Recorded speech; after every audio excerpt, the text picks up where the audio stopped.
So the transfer window slams shut, door slams shut, whatever other house appliance you want to say shuts, it definitely shut. And it shut with a vengeance. Did you see who Arsenal signed, Francis? I did not. Throw to the graphic. Fucking no one. That's two great graphics. You pulled that nowhere. Kevinho, who watches the show a lot, tweeted that to us. That is phenomenal, Kevinho. Good job. A very generous 87 for fucking no one. Like, I'm pretty impressed. Right, Jason, I'm just going to... This is me. This is why me and you are good friends. When you see a name like that turned into something like that, what movie does it make you think of? Especially when you put fucking in and amongst a name Austin like that. Powers. Fook me? You kiss your mother with that mouth? Fook you? No, my name is Fook me. I'm sorry, what? Oh, you dirty little rascal. Twins, Basil. Twins. Oh, Jesus. All right. Anyway, you're right. Arsenal, they did sign Petr Cech, but in order to... Like 60 days ago. Yeah, I don't know if this is the right way to frame the clip, as if to say who didn't sign the person that they should have signed, or who was the smartest in the transfer window, who went out to get the specific needs that they had to add after last season. And I would say Swansea City. Swansea, absolutely great example. Manchester City. Yes. I think they added to what they had to add. But if you were to ask me this question without seeing them play a couple of games and kind of cheated ahead on these clips, if you asked me this question before the start of the Premier League, I still would have said they need another centre-back before they signed Hindsight is 2020. But Arsenal's trust, the supporters' trust. I have a little quote. I'm going to read the quote because it's interesting. Read the quote. Let's go to quote. So this is the Arsenal supporters' trust, basically people who have a share in the team. They have a financial interest. Arsenal are in a very strong financial position, and it is, of course, disappointing that the transfer window has closed with just the signing of Petr Cech. The statement read, Arsenal have built a strong squad, and just one or two more good additions would have strengthened the chances of winning a first title in 11 years. No one wants Arsenal to buy players just for the sake of it, which is what you were basically just saying. Yeah. But we do want to see the money being invested to make the club stronger, which means the Arsenal supporters' trust has already thrown away their chances at this year. Why would you do that? It's a long season. It is a long season, but 11 years, mate. 11 years is a long time, especially for Arsenal to go without a trophy after being introduced to the Invincibles, who...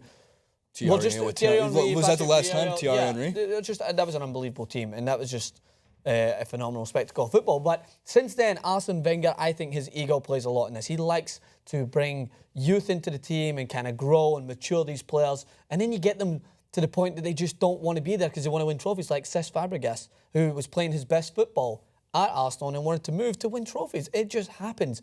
And you cannot rely on a hot and cold Olivier Giroud to win you a title, I'm afraid. You need to buy a striker. Danny Welbeck, last season, they did far better for me in the transfer window. Alexis Sanchez, Danny Welbeck, they brought in some good players in there who can help and assist them. I think this year they had to focus on some stability. I would have liked to see them sign another centre-back. I know Gabriel is a good defender, but maybe a captain and a leader to help them. Good signing with Petr Cech. And when he was the first signing, I'm thinking, okay, now we can go on. Now we can buy a striker. Because I want to see Arsenal do well. I don't want to see their season go up and down and they go through these stages well. All right, finally, this is it. How many times has that been said with Arsenal? So many times. So for me, they're definitely one of the clubs that hit both of those categories. They weren't smart enough in the transfer window, and they weren't active enough. Tottenham now. I agree with your points. Yeah, obviously I agree with your points. Tottenham, I feel a little bit, I'm hesitant to say, because they were active, right? They just didn't get the signings. They didn't sign Berahino that they wanted to sign, the England under-21 international, and the idea of him and Kane, who have played together at under-21 level and been very well and successful together up top, I would have liked to see that youthful partnership, kind of the Defoe and Crouch partnership, except Kane isn't exactly Crouch-esque, but you know what I mean. Like to see that come to life, but this is what I mean when it's just unfortunate that you might not be as active till the last few days, because by that point West Brom just need to reject enough until the window closes. But now they have an unhappy player, someone who's stated in the heat of the moment that he doesn't want to play for the club. I doubt that's going to happen. He's not going to sit in his arse for 6 months and not do anything. But nonetheless, it's still a signing lost, a signing they could have done with, because they brought in Son, who can play as a striker but is also more of an attacking midfielder. I think they would have liked to add someone up top with Harry Kane to kind of... I feel like there's too much pressure on Harry Kane. Yes. Who's created a ton of opportunities to score this season. He's just wishing that the net was like an inch bigger around, because he's been close. All we want is that extra inch. Just that extra inch around. No, Harry Kane has too much pressure on him. It's very obvious. And if you're putting your entire title hopes, or even just top 4 finishing hopes on one player, That's not going to translate in the Premier League. Another team that I wanted to touch upon was Chelsea, because an article that we talked about with what's gone wrong. Remember the clip we just did yesterday? I think we called it "What the hell is going wrong?" What the hell is going wrong? Jose Mourinho didn't get the signings he wanted, apparently. According to this article, they should have got the signings that they wanted. I know they were in for Pogba. I think that's still a little bit unrealistic, because when you look at Chelsea's team last season and how successful they were in the Champions League, are you telling me at the end of last season they would have went, we need Pogba.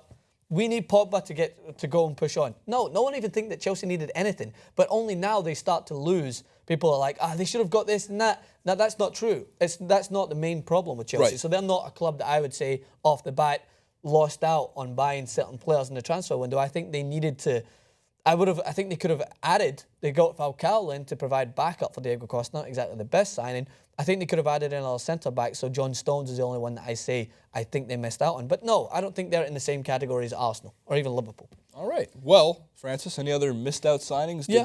Did Bournemouth not get what they wanted as they came into the Premier League? Well, we got Barini, who made a transfer over again, who continues to make money, which many people just don't understand how this guy keeps going for such a high transfer. So that's a ridiculous transfer. So, I mean, Manchester United, you could touch on them a little bit. I still don't think they signed as smart as they should have. I think I would have wanted them to sign a centre-back. I think they missed out on Otamendi, who went to Man City. But in the Premier League standpoint, Man City were the smartest for me.